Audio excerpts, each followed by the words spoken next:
নেৰানেপেৰা বৰষুণৰ ফলত দুবিয়া নৈ ফেনে ফুটুকাৰে বাঢ়ি আহিল আৰু দুবিয়া নৈৰ যি মথাউৰি এই মুহূৰ্তত ভাগি পৰিল আৰু তাৰ ফলত এতিয়া ১ নং ককিলাকে ধৰি বহুকেইখন গাঁও প্লাবিত হৈ পৰিছে। সহযোগীয়ে দেখাব ঘৰত পানী সোমাইছে মানুহৰ পদপথত পানী, যিহেতু গড়কাপ্তানি পথ ১ নং ককিলাগুৰিৰ, আৰু এতিয়া পানী এই মুহূৰ্তলৈকে কিন্তু কমা নাই আৰু যি দুবিয়া নৈ ভগ্ন মথাউৰি এতিয়া হুৰাহুৰে পানী সোমাই আহিছে। মই স্থানীয় ৰাইজ আছে আপোনাৰ ওচৰলৈ আহিছোঁ।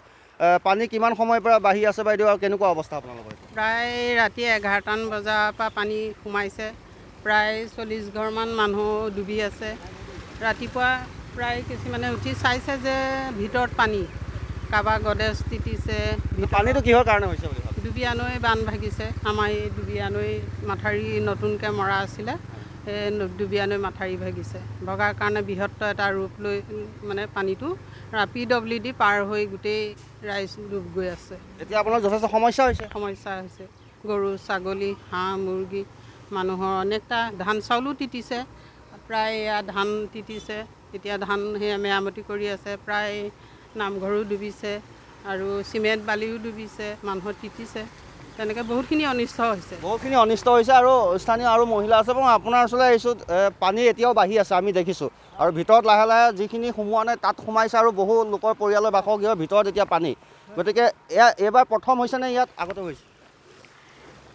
আমাৰ ইমান বিপদত খবৰ ল'বলৈ অহাৰ বাবে অশেষ ধন্যবাদ জ্ঞাপন কৰিছোঁ প্ৰথমতে।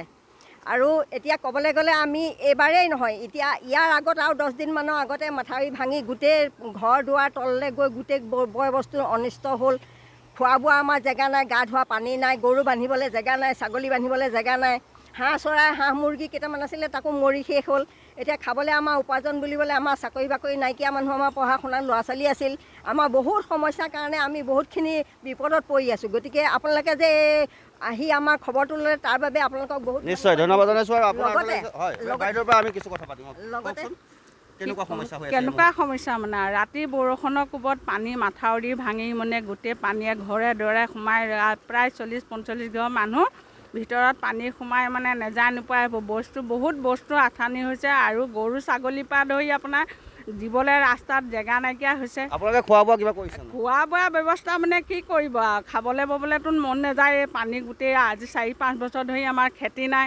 পথাৰত মাথাউৰি ভাঙি পানী আহিয়ে আছে। কিমান পানী আহিছে, এই কেইদিনমানৰ আগত আহি গৈছে, আকৌ আজি আহিলে। ৰাতি শুই থকা অৱস্থাতে পানী ভিতৰত কোন নৈ বাইদেউ? আপোনালোকৰ দুবিয়া নৈ? দুবিয়া নদী। অৰুণাচলত বৰষুণ দিলে হয় আৰু মাথাউৰি ভাঙিলে মানে পানী আমাৰ গোটেই মানে অৱস্থা নাইকিয়া হৈ যায় ৰাইজৰ।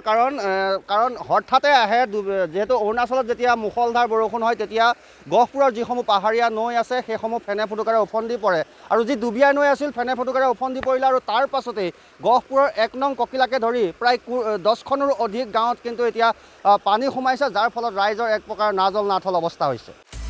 আপুনি বিচৰা বাতৰি পাব কেৱল নিউজ 18 এপত। নিউজ 18 এপ ডাউনলোড কৰিবলৈ স্কেন কৰক এই QR কোড। গুগল প্লে ষ্টৰতো পাব এই নিউজ 18 এপ।